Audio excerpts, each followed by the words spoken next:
Oke, selamat pagi Pak Bambang. Selamat pagi. Waalaikumsalam warahmatullahi wabarakatuh. Oke, baik, sobat selesai semuanya. Kali ini kita ketemu dengan Pak Bambang Sumanto. Beliau ini adalah salah satu dosen senior di jurusan Sosial Ekonomi Pertanian. Itu ya Pak ya? Ya. Sehat Pak? Alhamdulillah sehat. Oke, kali ini kita akan ngobrol-ngobrol ringan ya Pak ya? Iya. Ringan dan kekinian. Coba, Oke. iya. Oke, ringan dan kekinian. Iya.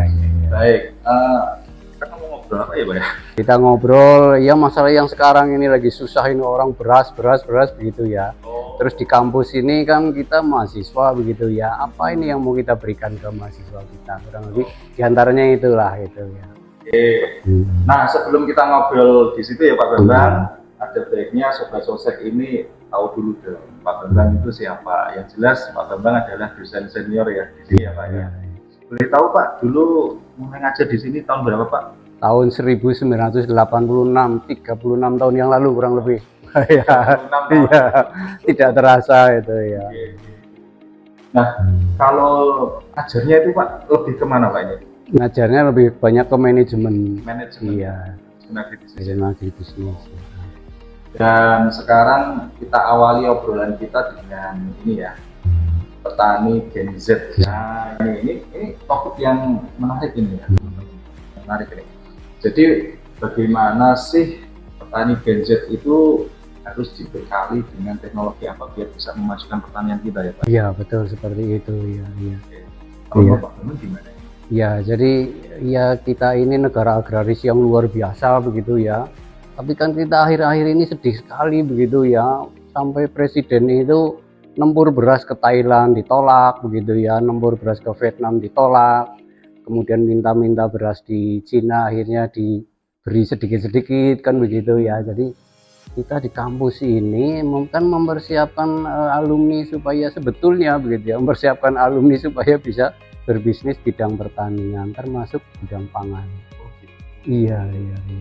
Maaf Pak, tadi ada kata-kata nempur ya? Iya, nempur itu bahasa Jawa itu ya, beli beras itu, beli beras. Iya. Orang kuno itu beli beras itu nempur itu. Gitu ya. Jadi kalau di sini bisa ditekankan petani Gen Z ini harus ngapain Pak? Petani Gen Z ini gini, karakteristik anak saya zaman dulu itu keahlian pertama itu menek.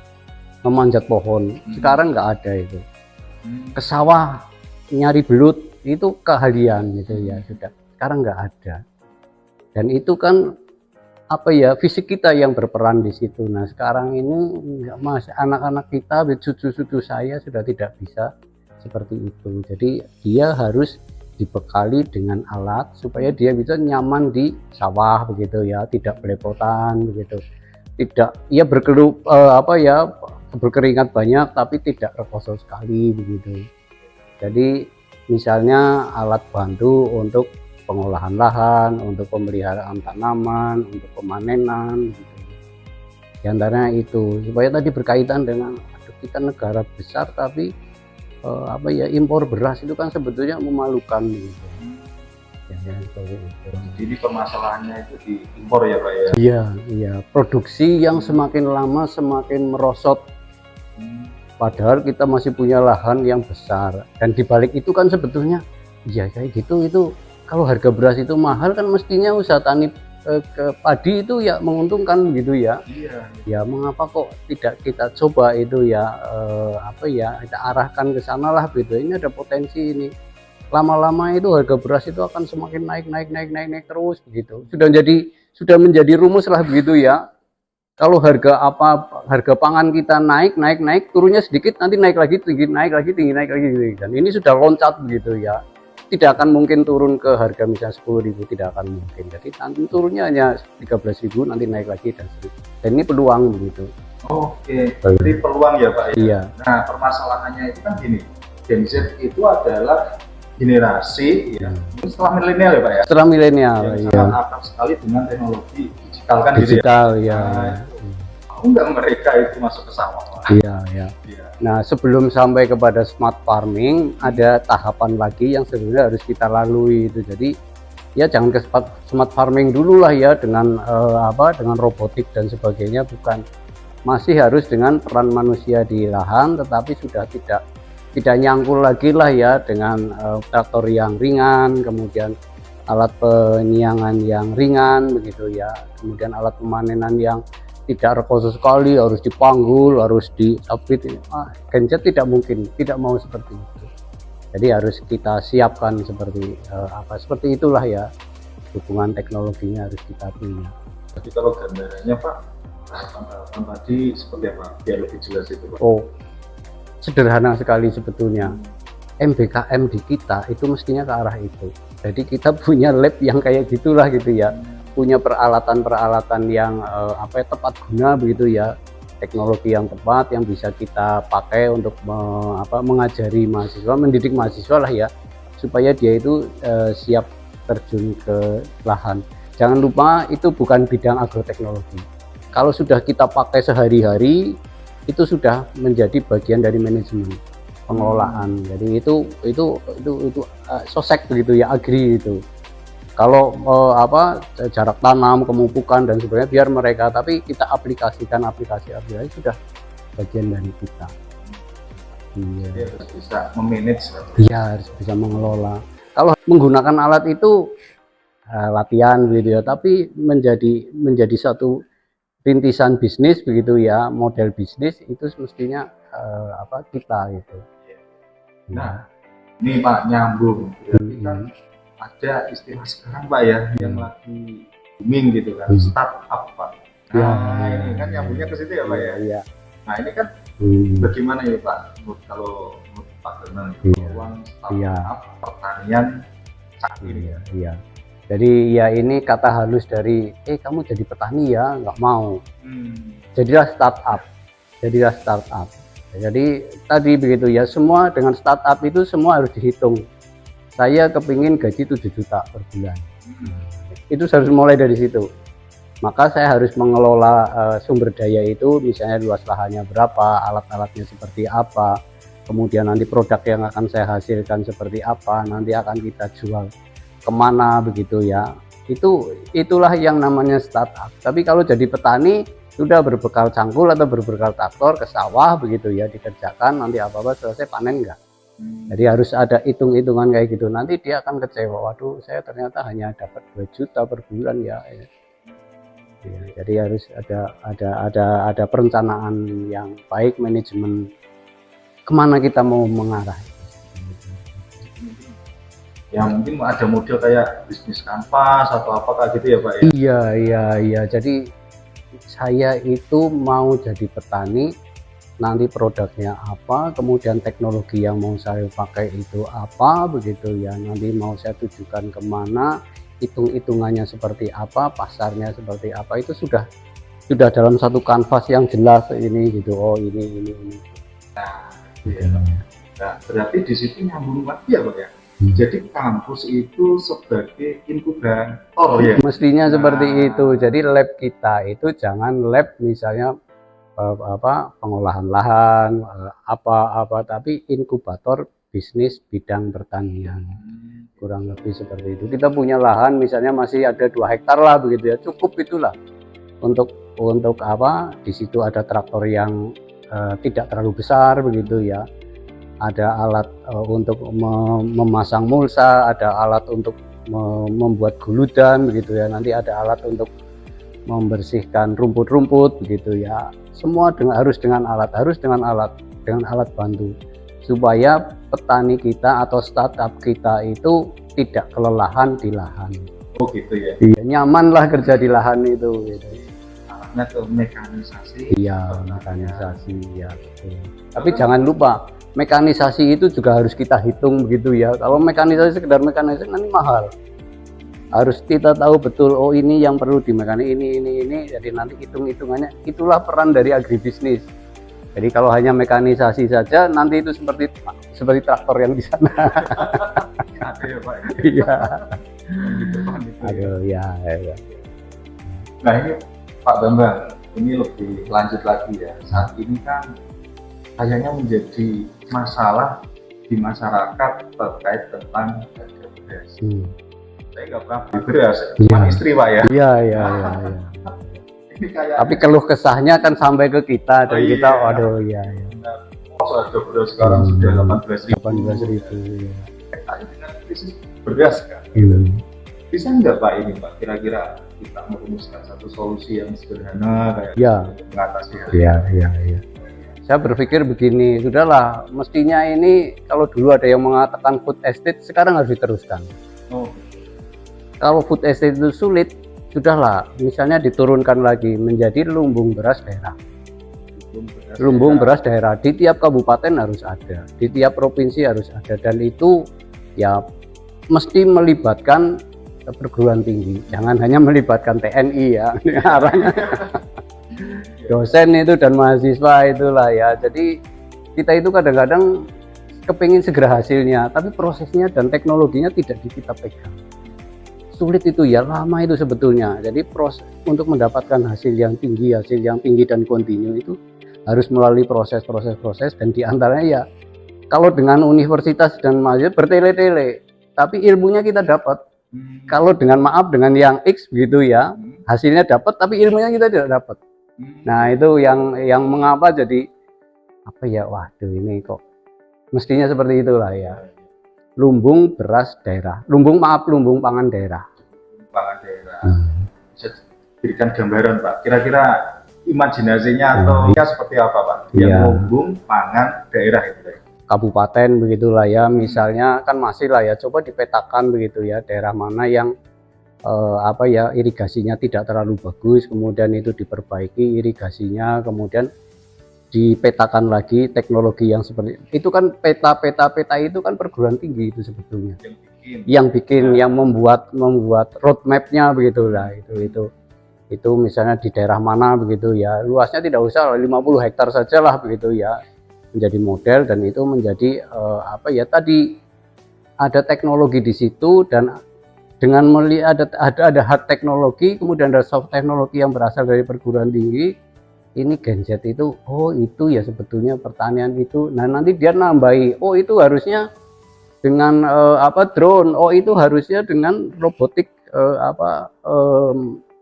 traktor yang bisa jalan sendiri, silahkan, tapi jangan loncat ke situ. Ini dulu yang traktor yang sesuai dengan kondisi lahan di sana, yang sempit-sempit, yang medannya naik-naik begitu. Kemudian alat untuk membuat guludan yang tidak terlalu besar begitu ya. Seperti itu. Ini Pak, terkait tentang alat-alat itu Pak. Jadi saya sendiri punya pengalaman ya. Suatu ketika di kelompok kami itu ada Pak, yang traktor besar itu yang disupir itu loh Pak. Nah, itu apa namanya itu bantuan dari pemerintah, memang bagus lah ya, tahun 2018 2019 itu. Iya. Nah ini sayangnya juga ada masalah Pak. Iya. Ternyata nggak dipakai petani. Nah itu yang tadi saya katakan ya, bahwa kita punya pengalaman seperti itu, mengapa tidak diperbaiki lah.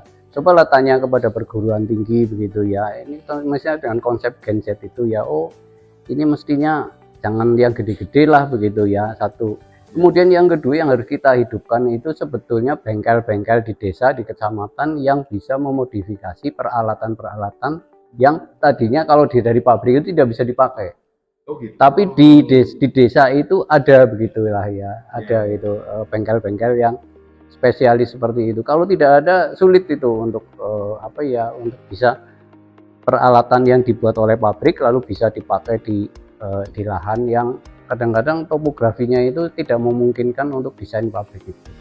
Gitu. Jadi menyesuaikan dengan lokalisasi. Iya, dengan keadaan di daerah.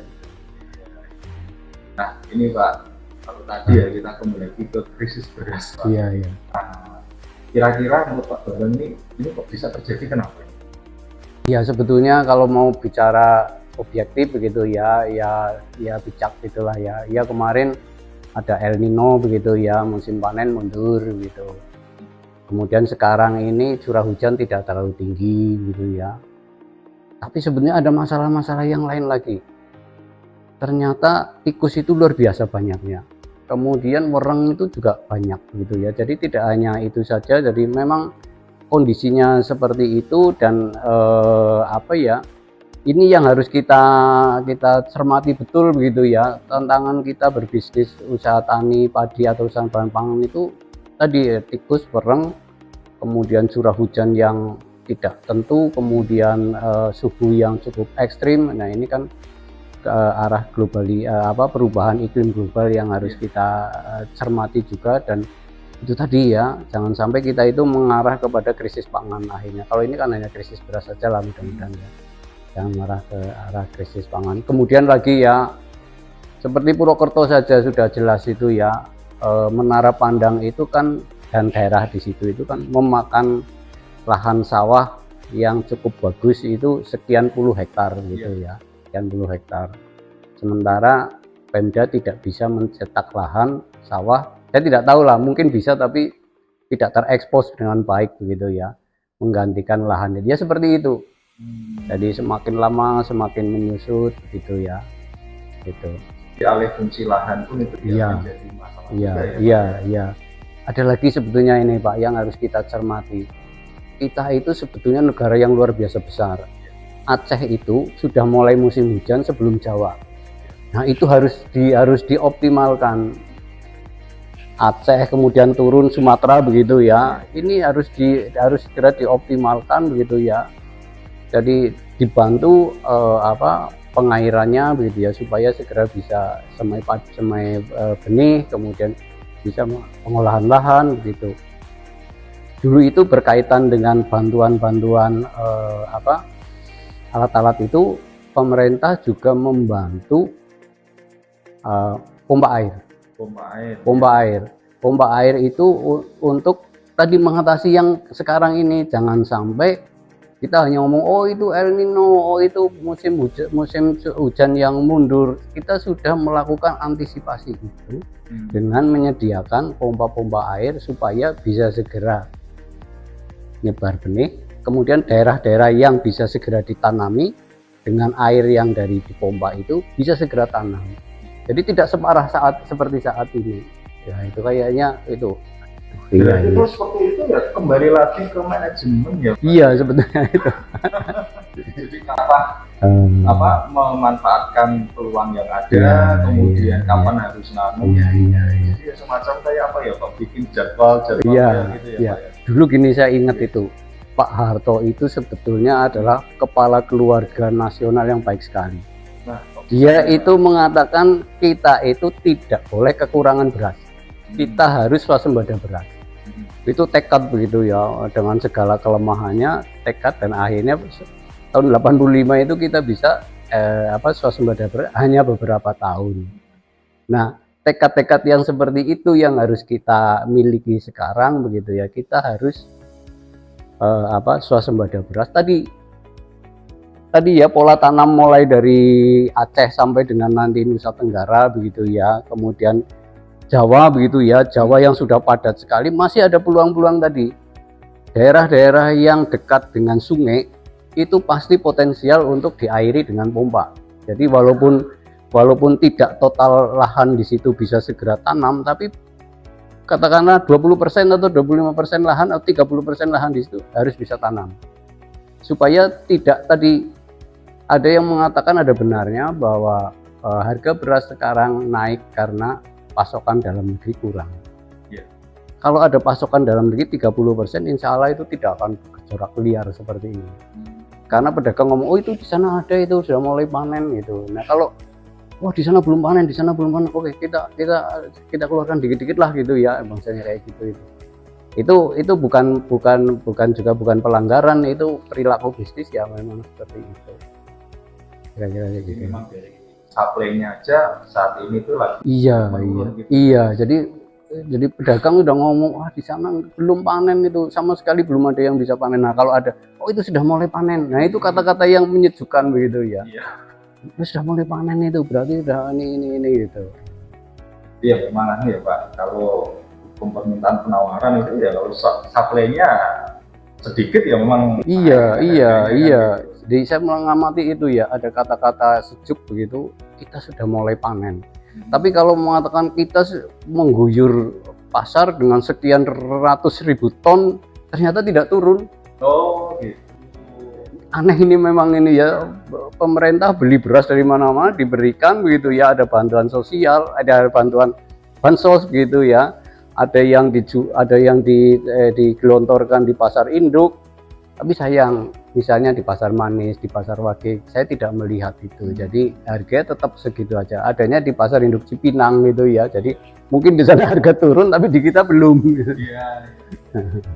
Berarti itu juga ada kaitannya dengan supply chain. Iya, supply chain-nya betul Pak Rizko, supply chain. Pemasaran. Kita kompleks ya Pak ya. Ya, kompleks dan menarik, dan ya ini saya titip pesan pada ini yang muda-muda, coba itu ya cermati peluang bisnis pangan untuk petani Gen Z kita itu. Ya. Nah, ini Pak, ada lagi nih. Kalau dikaitkan dengan kemampuan mahasiswa kita Pak ya. Jadi ada soft skill dan hard skill ya Pak. Nah, ini menurut Pak Bambang ini hard skill apa sih yang dibutuhkan mahasiswa kita itu biar bisa eksis menjaga pertanian ini Pak? Iya, itu sebenarnya menurut saya sih soft skillnya dulu ya, semangatnya begitu ya, semangatnya bahwa oh ya masalah beras ini sama dengan kalau kita itu melihat ada kecurangan pemilu, ada kecurangan apa, ada korupsi apa, sama pekanya begitulah ya. Oh iya, masalah pertanian ini juga masalah kita bersama begitu ya. Jadi semangat untuk mempelajari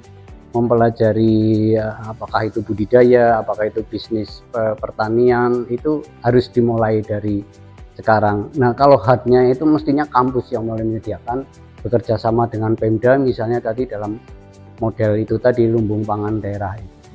Harus ada kolaborasi seperti itu. Karena daerah punya wilayah, sementara kampus punya mahasiswa, punya pengetahuan, punya teknologi. Nah, ini mestinya berkolaborasi seperti itu. Kalau toh pemerintah mengo tidak ngeri ya kita aja lah sedikit-sedikit ya 2 hektar atau berapa itu kita anukan untuk membuat model-model seperti itu. Mungkin modelnya itu di kampus, kemudian kalau itu sudah dianalisis, sudah layak ya. Sudah berkali-kali lah, sudah teruji begitu, ya, baru mari kita sosialisasikan kepada pemerintah daerah atau kepada pebisnis begitu ya. Siapa tahu pebisnis juga melihat, oh ini sebetulnya peluang ini ya, kenapa petani dengan lahan kecil-kecil kayak gitu jadi nanti sistem produksinya tidak efisien, biayanya besar, supply chain-nya jadi tidak bagus begitu ya. Ya ini yang akan terjadi terus-terusan begitu. Dan itu membentuk suatu sistem ya Pak. Iya. Jadi kalau salah satu bagian dari sistem itu aja ada satu gangguan, yang lain mesti terganggu ya Pak. Iya. Pak Bambang, nah ini Pak, mungkin ada hal yang ingin disampaikan Pak, pesan-pesan terhadap sosok kita Pak. Oh ya, alhamdulillah. Ini Pak Bambang kan iya. Saya ingat pada waktu saya masuk itu suasananya, wah ini sudah menurut saya sudah bagus sekali lah begitu ya. Bagus sekali, silahkan diteruskan begitu ya. Jangan lupa kita batasi tadi ya pembicaraan. Ini belum berbicara dengan teknologi internet ini untuk pemasaran gitu ya, untuk pemasaran produk pertanian, untuk pembelajaran mahasiswa itu menjadi sosiopreneur misalnya begitu ya. Mahasiswa menjadi pengamat cerdas produk-produk pertanian yang dijual di online begitu ya. Kita itu dulu itu cerita tentang supply demand, elastisitas, kemudian pengaruh biaya apa. Sekarang itu sudah tidak. Sekarang itu sudah kelakuan dari para penjual di internet itu begitu ya. Ilmunya ini belum ketemu ini menurut saya ini. Jadi silahkan pelajari ini ya. Contoh gini Mbak semua Anda. Saya itu beli bibit, ini saya pernah saya ceritakan di Agrotechnopreneurship. Saya beli bibit apokat, harganya memang murah 15.000.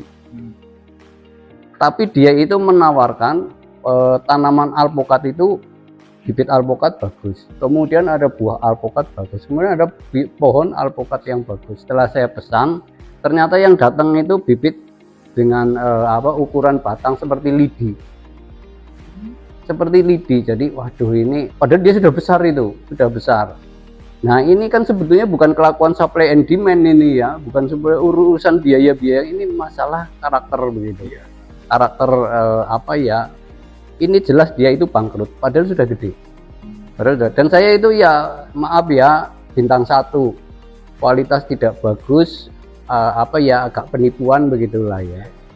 Dan saya membelinya tidak sedikit, saya beli 6. Saya beli tempat lagi yang toko itu sama. Waduh ini jadi bidang pertanian yang kan kita kasihan ya pada Shopee ya, maaf ya ini salah satu itu ya, kasihan mereka menyediakan ini mendidik itu, tapi ternyata kelakuan dari penjual di situ seperti itu. Ini bukan masalah supply demand kemudian elastisitas kemudian biaya, enggak. Itu kalau kembali ke BMC itu value proposition, dia tidak punya sesuatu yang mau diberikan kepada pelanggan, dia hanya kepengen untung. Itu yang sebetulnya diantaranya pada saat kita bercerita tentang pemasaran kepada mahasiswa itu jangan seperti itu, pasti hancur. Jadi di situ ada hal ya Pak ya, tentang sociopreneurship gitu. Iya. Jadi sekarang untuk entrepreneur itu kan nggak hanya masalah untung, jual beli. Kalau perusahaan meningkat apa, tapi itu kepada masyarakat itu kita mengedukasi apa. Dan yang terpenting adalah keberlanjutan ya Pak. Ya, intinya gitu, baik dari sisi perusahaannya ataupun untuk pelanggannya kan Pak ya. Ya, jadi kembali kepada tadi, silahkan dimanfaatkan laboratorium ini, dikembangkan sehingga nanti kita bisa punya ilmu baru begitu ya, mengamati kelakuan perilaku dari itu gitu ya, kita kemudian kita bikin tadi itu ya. Kalau Anda jadi pengusaha, menjadi startup di situ ya begitulah ya, baru begitu. Pak, betul. Nah, kalau pengamatan tentang perilaku itu saya sangat setuju Pak. Nah, kebetulan memang penelitian saya kemarin kan tentang perilaku ya Pak ya, perilaku petani. Apapun teknologinya, bagaimanapun SOP-nya, tapi kalau pelakunya itu nggak mau melakukan atau punya cara padan, iya. Jadi harus dites dulu, kalau kayak gini ya, ini panas gitu ya, jangan itu ya. Jadi jangan langsung diminum. Itu ya harus apa dia sebetulnya mindset dia itu kita harus tahu begitu ya, baru kita masuk dengan teknologi apa gitu. Itu ya Pak Disko ya. Oke Pak. Dan juga terima kasih Pak ya. Sudah berapa 30 tahun. 36 tahun di Sosek dan sudah banyak sekali melahirkan sarjana Pak ya. Sarjana, kemudian diploma juga. Diploma. S2 juga ada itu. Oh, S2 ada. Pada waktu di MM. Iya. Pada waktu peraturan itu masih ya very kolosal lah gitu ya. Ini mahasiswanya banyak sekali ya Pak ya. Iya. Demikian sudah selesai semuanya obrolan sederhana kita dengan Bapak Insinyur Bambang Sumanto MSc yang merupakan desain senior di jurusan sosial ekonomi pertanian. Nah, dari bincang-bincang sederhana kita ternyata ada beberapa hal yang perlu kita garis bawahi, bahwa masalah pangan ya, terutama yang saat ini lagi yaitu masalah harga beras yang tinggi, itu sebetulnya bisa memunculkan peluang yang baik, apalagi untuk generasi Gen Z saat ini ya, apabila kita bisa mengerjakan hal itu atau mengelola hal itu dengan baik. Dan ada satu lagi yang perlu saya garis bawahi, yaitu ada istilah lumbung pangan daerah. Nah, itu yang perlu kita garap bersama agar kalau kita ketemu dengan kelangkaan atau berkurangnya pasokan pangan saat ini, terutama beras, kita bisa lanjut. Baik, demikian Agri Podcast, kolaborasi aksi untuk kemandirian masyarakat. Sampai ketemu lagi di episode berikutnya. Terima kasih. Assalamualaikum warahmatullahi wabarakatuh. Waalaikumsalam. Terima kasih ya, Pak. Selamat maju terus Sosek.